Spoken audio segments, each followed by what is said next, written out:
know. Hello everybody, my name is Brian Kelly and welcome back to Talk of the Town. Hello everybody, my name is Brian Kelly and welcome back to Talk of the Town. Now, hello everybody and welcome back to Talk of the Town. My name is Brian Kelly and we have... Hello everybody, my name is Brian Kelly and welcome back to another edition of Talk of the Town. Play last minute.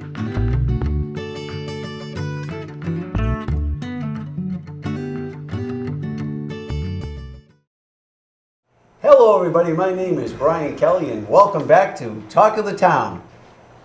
I say this every time, we have a very special show, but today I really mean it. This is a very special show. I want you to welcome on the show, we have Lisa Karol. Hi. Welcome, Lisa. And her brother-in-law, Steve Karol. Hey, Brian. Hi, Steve. And Steve lives in Milton, and Steve grew up in Milton with his brother, Michael. And some of you may know Mike. Matter of fact, if you look behind us, you can see Mike right beside one of the DPW trucks.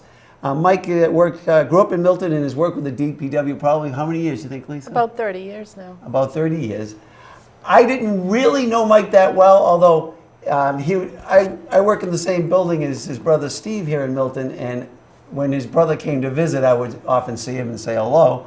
Matter of fact, just before the holiday, I saw him down at Curry Hardware. I was joking with him. He was buying some supplies or some barrels or something for the DPW, and he's always a good-natured guy. So I kind of wish I knew him better because he seems like he'd be a fun guy to know.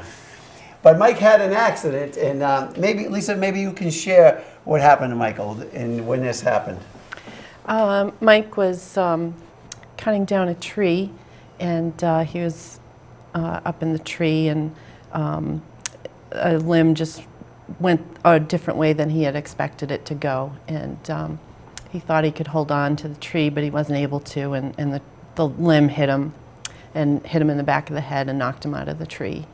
And so he was in the tree when he was cutting it? He wasn't on a ladder? Right. Well, okay. Yeah, I think he was up he got in the tree from the ladder, but, so he was knocked down and has a spinal cord injury now. And so they med-flighted him to Boston and... You got a free ride. Yeah. It was his first helicopter. It was his first helicopter. He was pretty happy. Were you home at the time yourself? I was not with him, no. You were not? No. Some of your children were with him? Right. How many children do you have? We have 4 children. And 2 of the boys were with him or something? Right, the 15-year-old and the 10-year-old. And so, so they took him into Boston. Yep. And he's still in rehab now, is that correct? He spent 6 weeks in ICU at Boston Medical Center, and then they moved him to Spalding Rehab, and he's been there since January 7th. And how would you say he's doing now? Oh, he's doing very well now. Did you have any scary times? Yeah. I know, because I talked to Steve. Yeah. So it was a little touch and go for a few times. Oh, yeah. Yeah, it was touch and go every day for a few weeks. The first few weeks were very challenging and difficult, and we didn't know, if he was going to make it, but he did. So we're really happy. You started to see a little light at the end of the tunnel. Yeah. How a family's life can change like that. Yeah. Didn't see that one coming. I don't think most people have experienced that do. Yeah. And especially with your brother, right? Exactly. I mean, has he cut limbs down before? Yeah, as you said, he's worked for the town of Milton for 30 years, and part of his job description as a DPW worker was to take care of tree limbs. He would get calls when there were storms in Milton. Roads would be closed because of limbs down, and he would come in with the rest of the guys at DPW. They would work literally days on end sometimes, cleaning up snow and trees and branches to keep the town of Milton roads open, and hope power to the people, and it was power to the people. Electrical power to the people. And he knew exactly what he was doing. He's probably cut down more tree limbs than you can shake a stick at, and this was like in any situation. You think you know what you're doing, but if something goes the wrong way, unfortunately, the repercussions, when you're dealing with chainsaws and trees and high places, the repercussions can be pretty traumatic. Was he using a chainsaw at the time? Yes. Yeah. Wow. Yeah. But Even more dangerous. Well, I think that my recollection was he was when he saw things were going wrong, he, because of his experience, he dropped it. He let the chainsaw go. He, abandoned that piece of machinery quickly. Good thing it didn't hit one of the kids. I know. Oh my God. Well, he's always been with, even though his kids are there, he's always been, overly cautious and making sure that they weren't even close. They're never close to any danger zone. Right. So it was it was a situation that he'd done 1,000 times before, but that one little thing doesn't go right, and you unfortunately pay for it for the rest of your life. Just don't know. Yeah. And so, so you grew up with him here in town. Correct. So what motivated him to go to the DPW? I don't know what motivated him to do it. He was a marine mechanic previously, and I think just the opportunity came. He was, when he started at the DPW, he still lived in town. He was single, living out. We grew up on Wendell Park. Okay. So the opportunity came, rather than drive to Hingham every day to be a marine mechanic, the opportunity came to work for the town and be in town, and so he started there. He's always gotten along, better than great with all the people he works with over the years. He's always, people like him. He likes people. It's always worked out well. He's always been very happy. He's never had a desire to leave the DPW. He's never come. I've never heard him come back and say, this guy's awful, or this job's awful, or this, that. It's a tough job, but he's a pretty tough guy, and he knew how to do the job, and he liked it. So, he's been a DPW guy for the town of Milton for. He's always smiling. Always he's smiling. He's like you. He's always smiling. Yeah, correct. Now, who's older? He's got me beat by 13 months. Oh, you're saying that because he's not here to defend himself. Correct. Correct. You are right. Oh man. Now you're an attorney in town, aren't you? Exactly. My wife and I have a small office over on Adams Street, as you know, because we share office space right next to the rectory of St. Agatha's Church there. So we have a small general practice law firm there. We've been there about 25 years.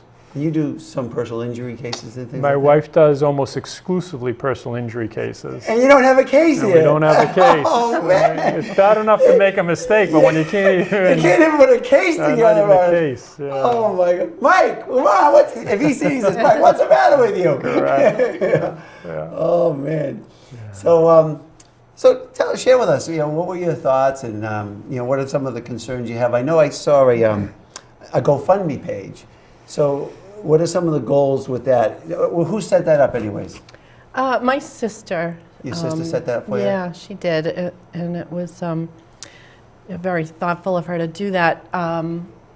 We are gonna, have to change a lot of things around our house and get a ramp put in, and Right. modify, the bathroom, and just do a lot of things like that. So she set that up. A lot of people had been offering to help us, and she thought that was a nice way to do it. So. Yes, the technology certainly makes it easier now. Right. Yeah. I believe, folks, if you go to the DPW Facebook page, there's a link to the GoFundMe page, I believe, there. And I think Milton Neighbors on Facebook has it also. Do you remember the site, if you just went to GoFundMe directly, the address? I think it's called the Carols. The Carols, that's not with a C, that's with a K. Correct. Right? Correct. Yeah. Karol. All right.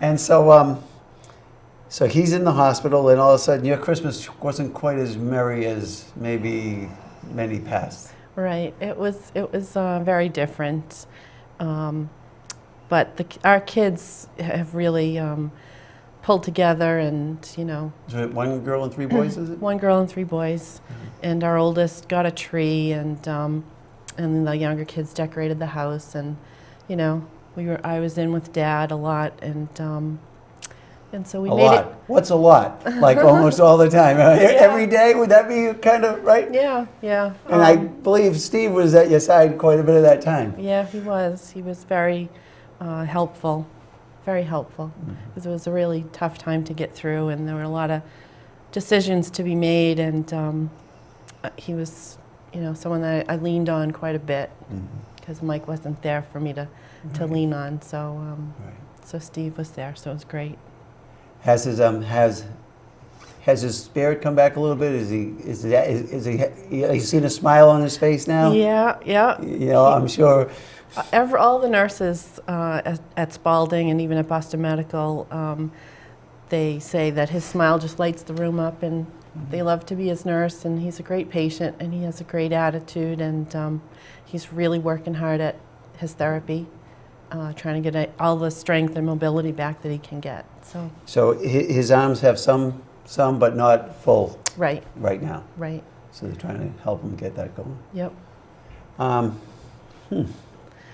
Yeah, he before right after the accident, he had full arm strength, but then he was in an induced coma for, I don't know, 3 weeks or so, and then when he came out of it, he had lost a lot of his, muscle tone and stuff. Okay. So they're working with him at Spalding, and they're terrific there. So it's coming. Well, they say it's one of the best. It is, yeah. It's coming back slowly, but it's coming back. So we're hopeful. Well, I hope it works out for you. And so I believe they were talking about, obviously, you're going to need some kind of a van to move him around, and so that's part of the GoFundMe too, isn't it?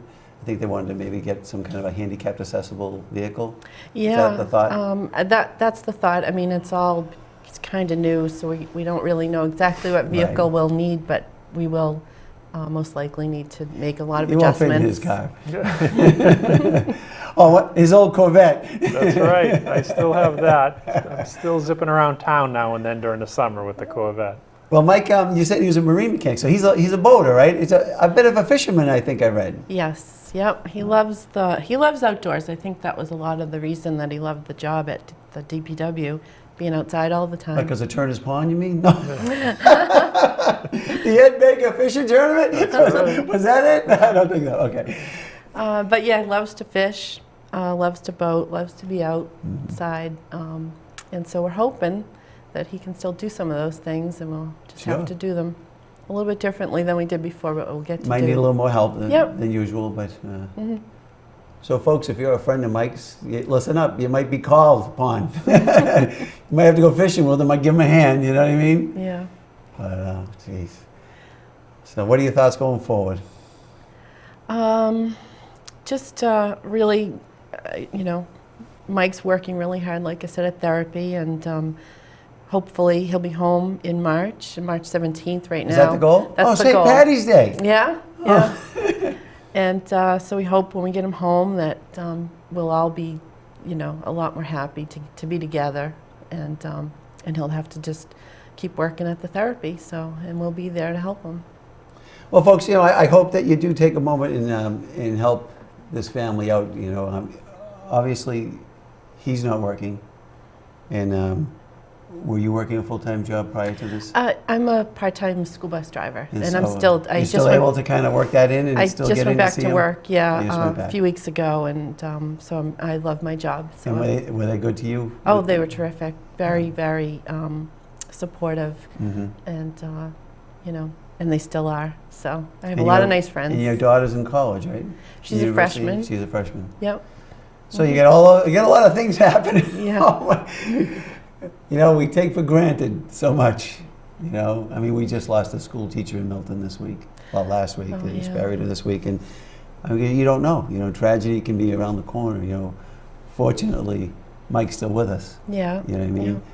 In a different capacity. Yeah. We had a conversation the other day. You would have died listening to this guy on his thoughts. I'm telling you. Yeah. But he's going to be good for Mike, and help boost his spirits. Oh and, yeah, they're very close brothers. What is the sibling mix in your family? It's the two of us, plus we have a sister who's a year older than Mike, so we're all pretty close in age. And my sister's been up visiting Mike frequently too. And, She live in this area? She lives a little down towards the southeastern Mass area, Okay. but she makes the ride up to see Mike, and so it's surprising. I mean, a lot of people have come out and helped Mike. And Lisa will attest to that. We're amazed at the number of pure strangers we don't know who offer help and financial, prayers, donations of medical equipment.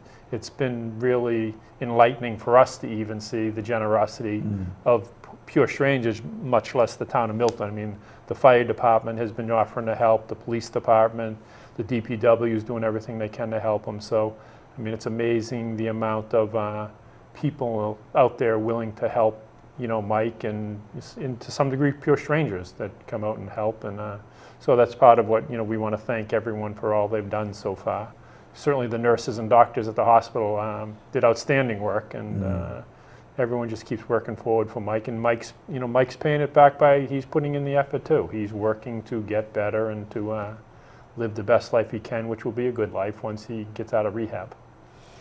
So share a little story about Mike growing up. What makes you laugh when you think? Tell me a funny story about you and Mike when you were kids, or some experience that comes to mind. Well, I guess most of the best times we had were going back to the ocean, the boats, the oceans. We had a small little 17-foot outboard boat that we kept at Dorchester Yacht Club, and we would, when you think, we actually used to camp out on the islands in Boston Harbor. Really? Okay. We would spend overnights, and so there were plenty of funny stories of bonfires on the island, which probably shouldn't have been lit on the island. But we never burned down an island. Beverages either, right? Exactly, Oh, okay. never. Just checking. But a lot of fishing. We actually used to scuba dive out there, and All right. we caught lobster. We would get lobsters from Boston Harbor, Wow. and we would boil them up on the island under a fire with a pot of seawater, and there was some great times out there.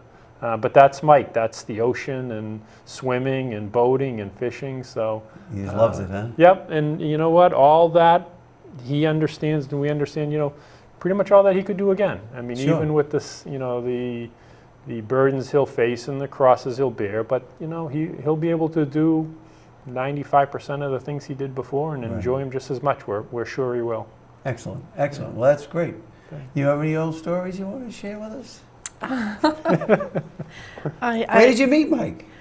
We met at the tent in Quincy. The tent. Yeah. Was that yeah. Barrett's tent? Was it Barrett, the place that owns the haunted house down in Abington? They owned that tent, didn't they, at the time? Oh, I don't know. Yeah, I think so. But anyways, I so think you met so. at the tent. Yeah, we met at the tent by accident. Just What did you like about him? I don't know. He was really interesting. He was talking to me that first night about lobstering. Isn't that And I funny? had never met anyone that had lobster traps, and it's just real easygoing and wonderful guy. So Was that one of your first dates, going lobstering? no, our first date we went to I think it was Bentley's in Quincy. We went out for an evening. Uh-huh. That was pretty nice. So yeah, he's a wonderful guy. He's a good guy. Hmm. What would most people that know him say about him? What characteristic would they? If I said, "Do you know this Mike Karol guy?" What would come to people's minds about him? He just got a great sense of humor and a quick, really. wit? Yep, and he's always got a smile on his face. He's just very pleasant, easygoing. Mm-hmm. I think you mentioned that that female athlete that got hurt during the Classic. Yes. It was down the hall from him, right? Yeah. She's been up. I don't think he's met her, but I know they've crossed paths in the hallway up there. So it's a, Spalding Hospital, as you said, it seems to be a great institution, but it is certainly a difficult place to walk in and out of. The 6th floor is nothing but spinal cord injuries. So, there are people in better shape than Mike, and there are people in worse shape than Mike. So they do great work up there. The patients all seem to have the right attitude, and you see the improvements in them. But it's a tough hospital to rehab. It's a rehab hospital. It's a tough one to come in and out of. They work them. There's no rest for the weary up there. They're not laying around all day. No. He probably gets exhausted from the work, from the therapy. Hey? Yep, he's very tired at the end of every day but Sunday. So there's like a day of rest in there on Sunday's Sundays? a day of rest. Yeah. Correct. Okay. Well, I hope that that things work out and that people do help contribute some more, because just a van today, vehicles cost a lot of money, and then like you said, you'll have to. It's amazing how many things in a home are not really handicap accessible. Just getting to the bathroom, just getting in the doorways. It depends on what size doorways you have. You know what I mean? All these things that just the height of the counters. Yeah. The kitchen table might have the right kind of legs on it that you can put a wheelchair under it if you had to. You know what I mean? So all of these things. So you're going to have some some challenges, but you know, so circle the wagons. Maybe there's some carpenters that are watching this that know Mike, that you know, and plumbers. Let's see, and, you know, that can come together and maybe have a little festival down at the house someday. You know, and everyone come together and try to help you, kind of like a Habitat for Humanity for a house that's already there for folks that are already living in it. You know, and make some changes because it can happen. You know. And, I'd love to also add to what Steve said too, is that we're just so grateful, and Mike is so very grateful too. We've received cards and letters from people and notes of encouragement, and it's just overwhelming, and it's just been so awesome. So I was telling Mike about some of the cards and letters and reading them some of them, and he just smiled one day and he just said, "Wow." You know, he just doesn't say a whole lot, but it's really special. The smile says a lot. People have been so nice to us. Well, Lisa, I appreciate you coming on the air, and we just wanted you folks at home. I mean, this man has been in your midst for the last 30 years, making things happen. Maybe when you're sleeping, and things like that. And the thing I noticed is the attitude, and there's just something about a person that has a good attitude, you know what I mean? And that's Mike. And it's unfortunate this happened, but if anyone can get through it and have a quality of life after this, it's someone like Mike, because so much of it is not only the physical but the mental, and hopefully the mental will help the physical. Correct. You know, and that's what your prayers can be. But I think with some support from you and your family and Steve and you folks at home, that some great things can come your way, and maybe this year will look a lot brighter than the end of last year. Right, right. Okay, folks, well, thank you very much for watching Talk of the Town. We've been talking to Lisa Karol. Her husband, Mike Karol, is a DPW worker from Milton that's over 30 years, and he was injured in an accident when a tree limb he was removing fell wrong and hit him in the back, and he fell. So he's in rehab right now. This is his brother Steve Karol, who's been at his side along with Lisa throughout this whole ordeal. They're happy to report that he's looking good and he's coming along great, because there were some days when they didn't think Mike was going to be with us anymore. So we're fortunate we can talk about it, that things are going well. And so please visit the DPW page on Facebook if you're watching in Milton, and consider contributing to his GoFundMe page, because they are going to have a tremendous financial strain coming up, especially you got kids in college, you got some younger ones coming up. It's all, you know, and maybe we'll see him out on a boat this summer or something. Wouldn't that be great, huh? That would be great. That's nice. Maybe, Mike, when you're up to it, we'll have you come on the air. That's okay? it. That's right. So that you get something to look forward to, all right? So hey, again, thanks for watching Talk of the Town. Thank you, Steve. Thank you, Lisa. Thank you. And we'll talk to you again soon. Bye-bye.